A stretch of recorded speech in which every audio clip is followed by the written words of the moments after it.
think there are a number of pretty simple ideas that ought to define what the role of intellectuals ought to be.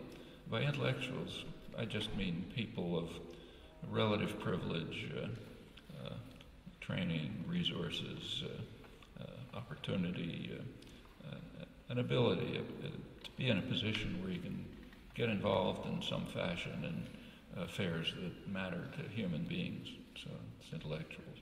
It excludes, for example, a great scientist who just stays in his laboratory and wins his Nobel Prize. It excludes somebody who's working so hard putting food on the table that he just doesn't have time to think about these things. But it includes, in our societies like ours, a large group of other people, for example, anybody related to a university anyhow, because we have these privileges and opportunities. So that's roughly the category. One principle that you'd think would be obvious is that we apply to ourselves the same standards we apply to others, or maybe harsher ones, more stringent ones, but at least the same ones. So if terror is bad when they do it to us, then terror is bad when we do it to them, maybe 10 times as much. And that's, again, to take a historical example, if anyone were to follow this principle, take, say, 9/11, the great modern event that changed the world, transformed the world. It was a terrible atrocity, undoubtedly. Could have been a lot worse. Very much like Havel's punishment, could have been worse. So suppose on 9/11 that Al-Qaeda had, say, bombed the White House, killed the president, installed a military dictatorship, murdered thousands of people, tortured tens of thousands of people, established an international terror center in Washington, which started overthrowing governments in other countries and installing comparable dictatorships, carrying out assassinations abroad and so on. Brought in a group of economists, maybe call them the Kandahar boys, who quickly tanked the economy, drove it into the worst depression it had been in maybe in its entire history. Okay, that would have been worse. It happened on 9/11. It happened on 9/11, 1973. It's the overthrow of the Allende government in Chile and the installation of the Pinochet dictatorship. Well, it was a lot worse than, in fact, in Latin America, they often call it the first 9/11. It was incomparably worse than what we call 9/11 by any dimension you can think of. But that one, and it certainly changed the world. It was instrumental in causing the rash of dictatorships that spread over Latin America and much else. Not to speak of what it did to the people of Chile, but that's not in history. If we were to accept the elementary principle that the usual defect, wrong agency, the U.S. was behind it. If we were to accept the principle that we apply to ourselves the same standards we do to others, that's the way we'd be discussing and teaching and thinking about the atrocities of 9/11. Well, needless to say, it's not, though it is in parts of South America. The victims tend to have a somewhat more realistic view of the world than the ones who hold the clubs. So one principle is at least apply to yourselves the same standards you do to apply to others. It sounds simple, but almost never observed.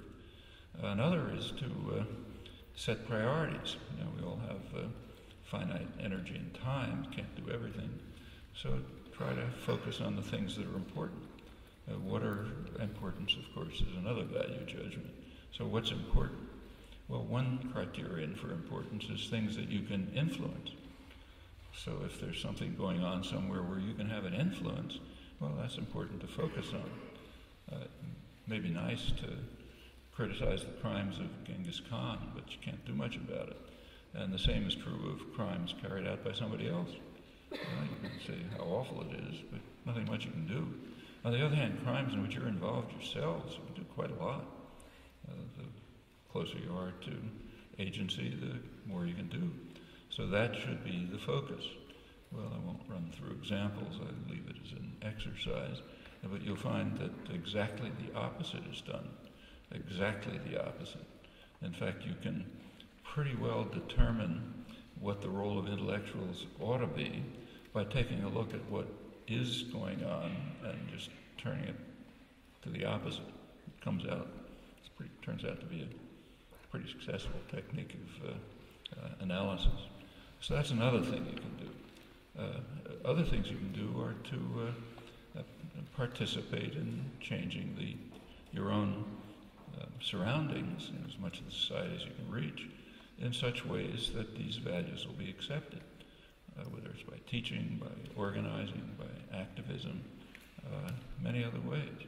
I just end by citing an injunction which often is used to formulate these principles, which I think merit some critical attention.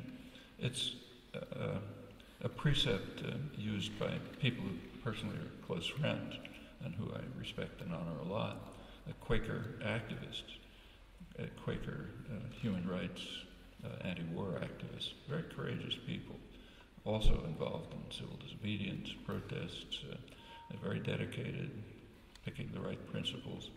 Their precept is that they should be telling truth to power. And I think that's the one thing I really disagree with them on. I don't think that the role of people with some degree of privilege, say like us, should be to tell truth to power.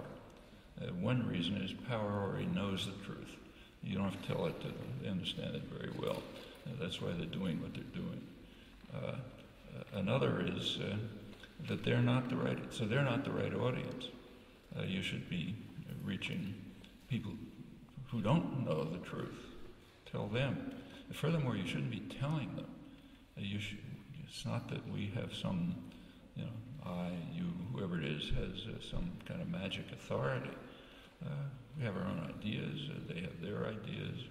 In 1975, for example, the large majority of Americans, I think, knew the truth, that the war was not a mistake. It was fundamentally wrong and immoral.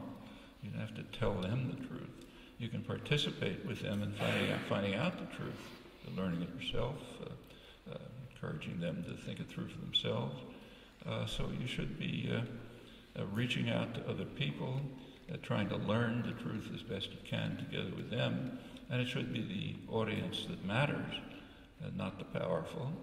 And it should be on issues that are of significance. So I think a somewhat more complex version of that precept ought to be adopted. But the intuition behind it is right, and I think it's a sensible guide. And from that we can kind of work out what the responsibility of intellectuals ought to be, comparing it with what the function actually is, and drawing appropriate conclusions. I'll stop there.